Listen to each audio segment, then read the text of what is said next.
Once there was a boy named Brio. He lived in a house full of bright colors, but some mornings felt a little bit gray. Brio sat on the edge of his bed and looked at his toes. How do I keep the sunshine in my heart all day? He wondered. Suddenly, a zap and a whir filled the air. A tiny, glowing robot named Pip hovered by the window. Pip was round like a lemon and had big, friendly eyes. I can help, Pip beeped with a mechanical giggle. Joy is a secret recipe you cook every day.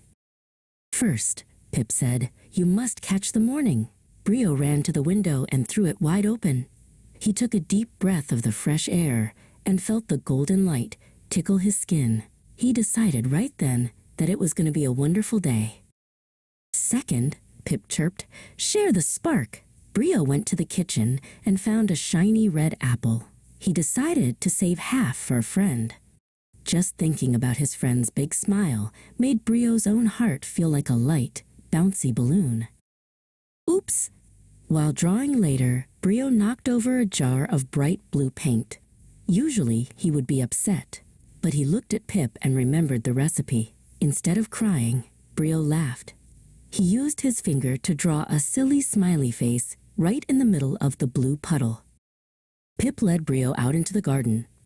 Listen, Pip whispered, tilting its metal head. Brio stayed very still. He heard the cheep-cheep of a tiny bird and the whoosh of the wind in the leaves.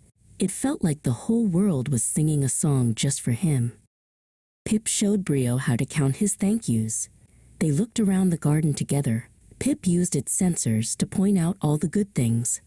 The more things Brio found to be thankful for, the bigger and brighter his smile grew. But then, the sky turned dark and heavy. Oh no, Brio sighed as the first drops of rain began to fall. He watched the garden turn misty through the glass door. The gray is back, Pip. How can I be joyful when the sun is hiding? Pip did a silly backflip in the air. Brio grabbed his bright yellow boots and ran outside anyway. Splash, splash. The rain wasn't gray at all. It was a giant shimmering water party. Brio realized that you don't need the sun to make your own light. Near a bush, Brio saw a small wooden toy that had been left out in the wet. He picked it up, wiped it dry with his sleeve, and tucked it into a safe, dry spot. Helping something else made a warm, cozy feeling grow inside his chest. You see, Brio? Pip buzzed, glowing with a warm pink light. Joy isn't something that happens to you from the outside. It's a light that you carry right here. Brio put his hand over his heart and felt a steady, happy rhythm. When the moon climbed high, Brio climbed into his bed. The room was dark, but he wasn't afraid. He had enough joy in his heart to last until the morning. Good night, Pip, he whispered. He closed his eyes and dreamed of a world made of sunshine.